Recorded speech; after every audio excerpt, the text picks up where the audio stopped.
नमस्कार। आज के तक्षशिला क्लासेस की ओर से आज का लाइव क्लासेस सब्जेक्ट हिंदी का स्वदेशी एक कविता है जिसका मैं शुरुआत करने जा रहा हूँ। और इस कविता के बारे में बताने से पहले आप सबों को मैं एक माँ सरस्वती का श्लोक सुनाना चाहूँगा। या देवी तु सर्वदेषु विद्यारूपेण संस्थिता नमस्तस्यै नमस्तस्यै नमस्तस्यै नमो नमः। मेरे प्यारे बच्चे ध्यान से इस कविता को समझने का प्रयास कीजिएगा। आज के क्लास में मैं कविता का कवि परिचय लेकर आया हूँ, जिस कविता का नाम है स्वदेशी।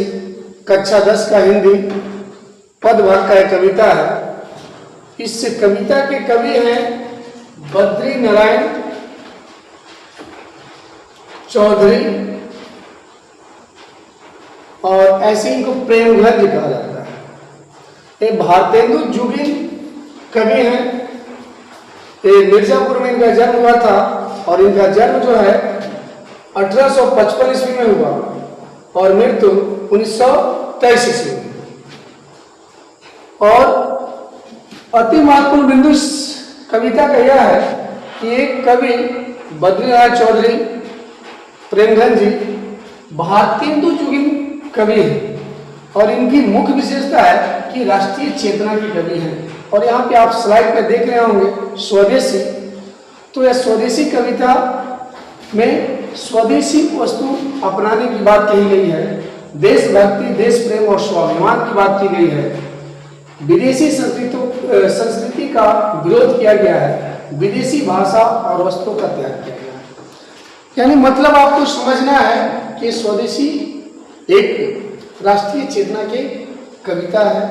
इसके रचयिता इसके कवि बद्रीनारायण चौधरी प्रेमघन जी हैं, जिनका जन्म 1855 में जन्म हुआ और 1923 में मृत्यु हुआ। लेकिन इसके बारे में हम लोग कवि के बारे में विशेष जानेंगे। और काव्य संकलन उनकी समस्त कविताओं का संग्रह प्रेमघन सर्वस्व नाम से प्रसिद्ध है। उनका काव्य कविताओं का जो संग्रह था वो अपने ही नाम में सर्वस्व लगा दिए और उसी से संग्रह किए और उसी नाम से प्रसिद्ध था। अब आगे हम लोग जानेंगे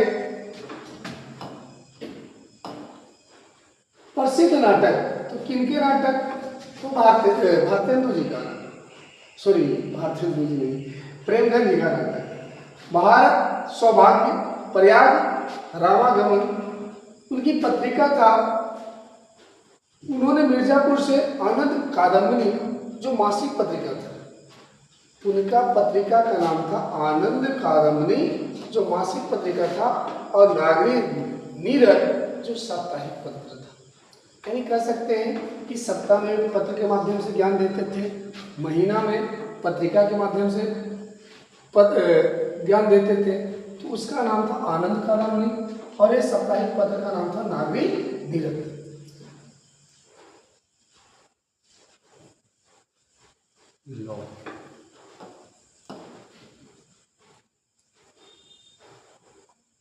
आगे देखिए बच्चे, भाषाई और कलात्मक विशेषता।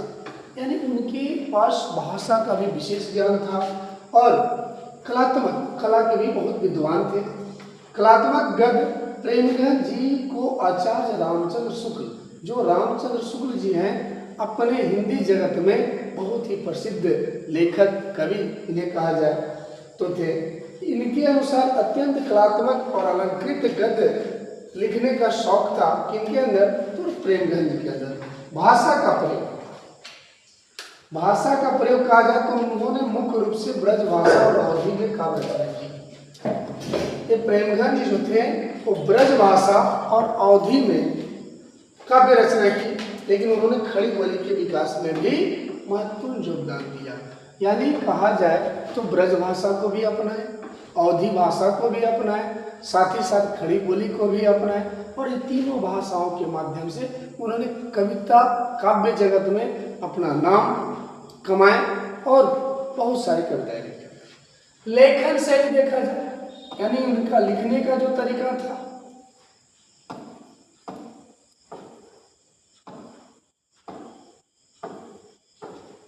तो लेखन शैली में वे अपनी रचनाओं में देश प्रेम यानी अपने देश से संबंधित और उन्होंने बहुत सारी कविताओं की रचना की। राष्ट्रीयता, उनकी कविताओं में राष्ट्रीयता होता था, राष्ट्र की चेतना होती थी। औपनिवेशिक शासन के विरुद्ध, हम सभी जानते हैं अंग्रेज हमारे देश में आया और हमारे देश को अपना उपनिवेश बनाया और उपनिवेश बना के हमारे देश में उस शासन किया। लेकिन प्रेमगंज जी अपनी कविताओं की माध्यम से राष्ट्रीयता, देश प्रेम हमारे देश के लोगों में उत्सुक किए और उत्सुक करने के बाद ये औपनिवेशिक शासन का विरोध को प्रमुखता से उठाते थे।